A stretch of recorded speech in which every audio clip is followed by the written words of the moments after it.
Et on retrouve Nicolas Bauer pour sa chronique. Bonjour. Bonjour Lila Dutreuil.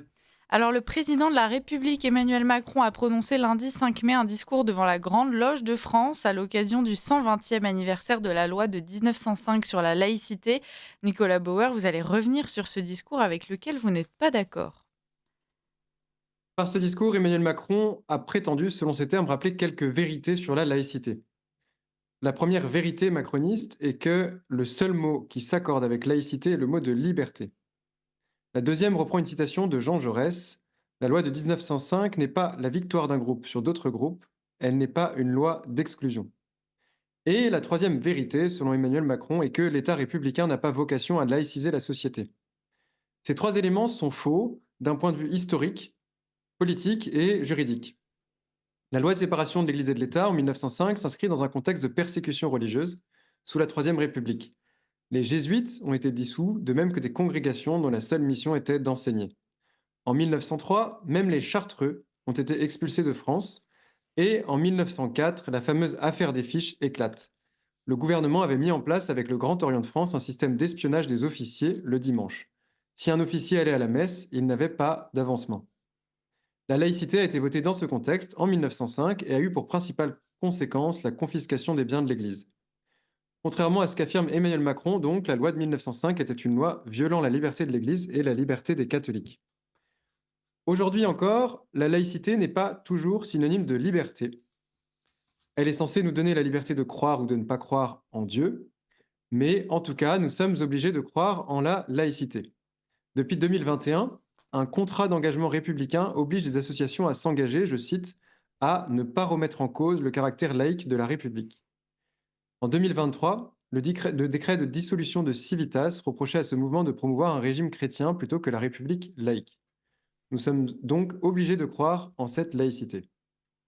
Je ne vais pas m'étendre sur la séparation de l'Église et de l'État. Les auditeurs qui souhaiteraient connaître la doctrine de l'Église à ce sujet peuvent lire l'encyclique du pape Saint Pie X en 1906, Vehementer Nos, qui traite spécifiquement de la loi de 1905. Lorsqu'on écoute le discours d'Emmanuel Macron, on se dit que s'il y a une séparation qui semble nécessaire aujourd'hui, ce n'est pas celle entre l'État et l'Église, mais c'est la séparation entre l'État et la franc-maçonnerie. Dans son discours, Emmanuel Macron qualifie la relation entre la République et la franc-maçonnerie d'une communion de pensée et d'une connivence. Et il a ajouté lundi soir, la République en maçonnerie est plus que chez elle, elle est dans son foyer et dans son cœur. Cette phrase signifie donc que, selon Emmanuel Macron, l'identité de la République est maçonnique. Selon les mots, toujours les mots d'Emmanuel Macron, nous serions frères en République et la France serait fille naturelle de la République plutôt que fille aînée légitime de l'Église. Dans le même discours, Emmanuel Macron a aussi remercié la Grande Loge de France pour des contributions sur la fin de vie. Nicolas Bauer, est-ce que vous pensez que les francs-maçons ont une réelle influence sur ce sujet? Le président de la République a rappelé d'abord l'influence de la franc-maçonnerie sur d'autres questions sociétales, en particulier l'avortement dans les années 70. Il a dit aux francs-maçons d'être fiers de cette influence. De fait, cette influence, elle est assumée et elle est documentée. Il suffit pour s'en rendre compte d'aller au musée de la franc-maçonnerie, situé au siège du Grand Orient de France à Paris. On peut notamment y consulter les travaux des francs-maçons qui ont préparé la loi Veil. Pierre Simon, ancien grand maître de la Grande Loge de France, était aussi l'un des principaux fondateurs de l'Association pour le droit de mourir dans la dignité, l'ADMD, qui est aujourd'hui le principal lobby pro-euthanasie.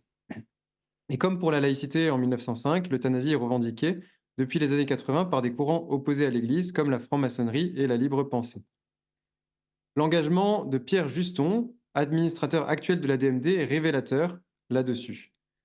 Lorsqu'on l'interroge sur la raison de son engagement, sa réponse est déconcertante. Il ne raconte pas une expérience personnelle ou familiale en lien avec la fin de vie, mais il explique que l'euthanasie est pour lui la dernière étape pour émanciper les consciences de la tutelle de l'Église.